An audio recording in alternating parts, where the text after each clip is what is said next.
memulai peradaban dari masjid.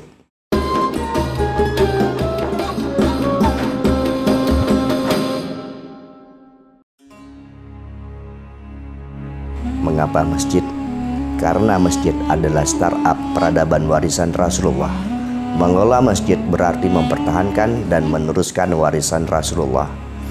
Mengelola masjid adalah aktualisasi rasa cinta kita kepada junjungan kita Rasulullah Muhammad SAW.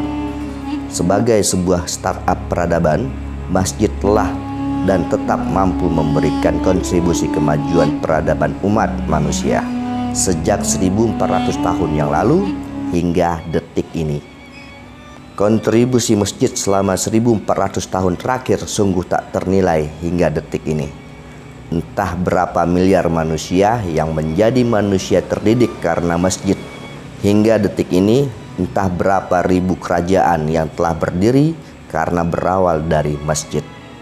Hingga detik ini, entah berapa wilayah yang berhasil berkembang dan lestari hingga saat ini. Banyak, sangat banyak, tak ternilai, sungguh tak ternilai. Maka mengelola dan membangun masjid berarti kita mengelola dan membangun peradaban. Masjid dapat memberikan kontribusi besar bagi kemajuan manusia. Masjid Nabawi di Madinah mampu mencerahkan umat muslim di seluruh dunia. Hingga detik ini, Masjid Al-Qawariyun di Maroko dan Masjid Al-Azhar di Mesir telah menghasilkan puluhan juta kaum cerdik pandai yang mencerahkan umat manusia di seluruh dunia. Masjid Demak, Masjid Lawean Solo, dan Masjid Kota Gede Jogja telah melahirkan tatanan peradaban baru di tanah Jawa. Masjid Sultan Muhammad Safiuddin II di Sambas, Masjid Sultan Abdurrahman di Pontianak, dan ratusan masjid tua lainnya di Nusantara punya kontribusi yang sangat besar bagi pengembangan peradaban masyarakat di Nusantara. Bagaimana dengan masjid kita? Apakah bisa menjadi seperti itu? Jawabannya bisa, bahkan sangat bisa. Itu zaman dulu. Kalau zaman modern, apakah mungkin? Tahun 1912 Perserikatan Muhammadiyah berdiri di Masjid Kauman, Yogyakarta. Hingga saat ini, di zaman modern ini, Muhammadiyah yang lahir dari masjid ini memiliki layanan pendidikan dan layanan sosial terbesar di dunia. Contoh lain, tahun 1926, Pondok Modern Darussalam berdiri di Masjid Atik, Desa Gontor, Kabupaten Ponorogo, Jawa Timur.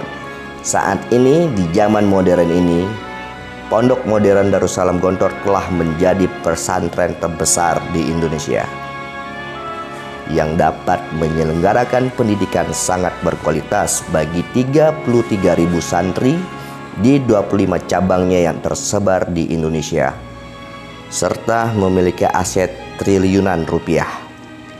Oke, itu masih zaman dulu. Bagaimana dengan zaman sekarang? Contohnya mana? Contohnya adalah Masjid Kapal Munjalan pada tahun 2012 telah didirikan di Kabupaten Kuburaya, Provinsi Kalimantan Barat. Dan saat ini telah beroperasi di 80 kabupaten kota di Indonesia dan dapat mendistribusikan kebutuhan pangan setiap hari bagi 300.000 anak yatim dan santri di seluruh Indonesia. Tahun 2017, Masjid Kurir Langit di Baru, Sulawesi Selatan berdiri.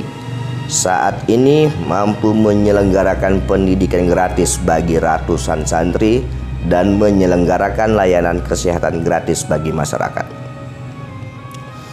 Masjid dapat menjadi solusi konkret. Masjid dapat menjadi solusi konkret bagi masyarakat. Masjid dapat mengentaskan kemiskinan. Masjid juga dapat menyerap tenaga kerja. Masjid dapat menjadi lumbung ketahanan pangan. Masjid juga dapat menjadi pusat pelayanan kesehatan bagi masyarakat. Coba lihat perekonomian masyarakat di sekitar Masjid Nabawi, di sekitar Masjidil Haram. Coba perkirakan berapa pekerja yang dapat terserap dan berapa pula pekerjaan yang muncul akibat makmurnya masjid. Banyak sekali.